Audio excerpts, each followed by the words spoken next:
opinion, but how will these overnight cues impact our own markets? We have a research team joining in to tell you what the trade setup looks like, the stocks that are likely to be in the news, and the action from the F&O space as well. Hi guys, a very good morning to all of you. So Darshan, let me come across to you first up. What is the market setup looking like today? And tomorrow is the holiday as well.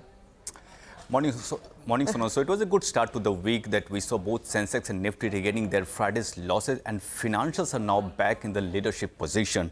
And it's being led by heavyweights like ICICI Bank from the private sector and SBI from the PSU space. And you can gauge the buying interest in both these counters if you look at their delivery numbers.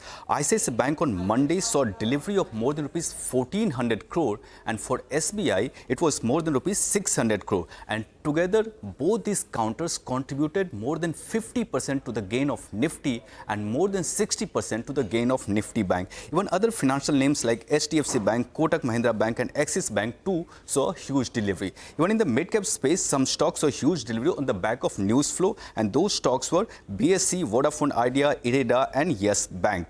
Now talking about the index move, remember the last week we were talking about the sharp downtick seen in volatility index, but on Monday, volatility index was up 12%, recording biggest single day gain in nearly 3 months. So what does it indicate? Next few days are at least not going to be easy on volatility front. But the question is, did this move in volatility index had any impact on market in Monday's session? The answer is no. We had broader market indices, both Nifty Bank and mid-cap index scaling record highs, and even benchmark indices of Sensex and Nifty are closing in on record levels. The frontliners were up in the range of 1 to 3%.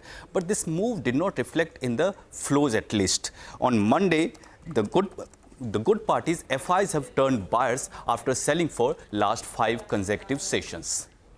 Okay, all right. Thank you so much, Darshan, for those cues. Vamakshi is joining us now. She'll list out all the stocks which are on our radar today. Hey, Vamakshi. Well, hey Sonal, let me first start off with Birla Soft. The company reported a miss as far as the revenues are concerned. The margin is a beat.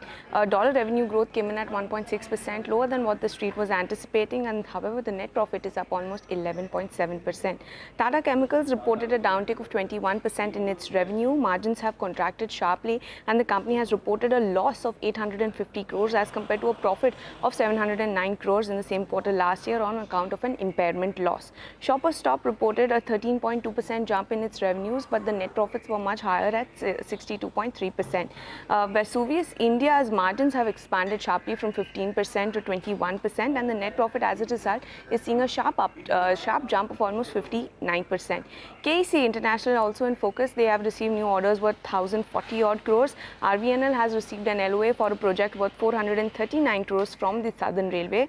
NMDC has gone ahead and increased lump ore prices by almost 400 and fines by 200 per ton. And lastly, let's also focus in on Linde India.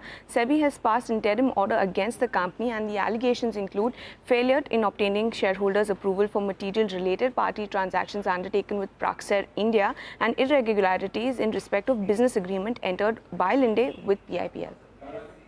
Okay, all right. Thank you so much for that, Vamakshi. Let's talk about all the cues from the F&O space now. Manglam is joining in. Good morning, Manglam. Good morning. So the headline yesterday was the Nifty Bank hitting a fresh record high after a spate of underperformance, and that was a big positive.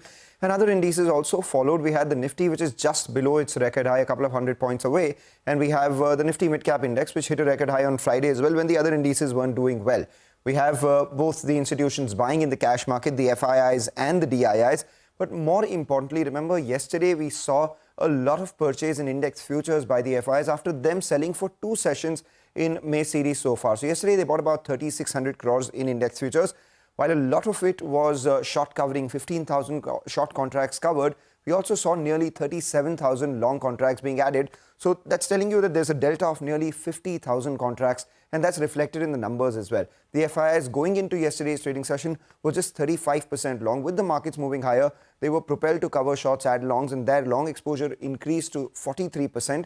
And on the other side, the net short contracts that they had, which were close to around 1 lakh, has now come down to around 46,000 itself. The key trigger today will be both Nifty Bank as well as Nifty Financial Services weekly options expiry. That's largely because tomorrow is a holiday, so financials will continue to be in focus. And ahead of that, the magic number 50,000 call on the Nifty Bank has the maximum open interest. On the way down, we have the 49,300 put extremely active as well. What does the Nifty options setup say? 22,600 call writers had to cover their positions. Now they're positioning themselves for 22,800. So let's see whether we go ahead and cross a record high in today's trading session. And at the lower level, we have 22,600 put extremely active too.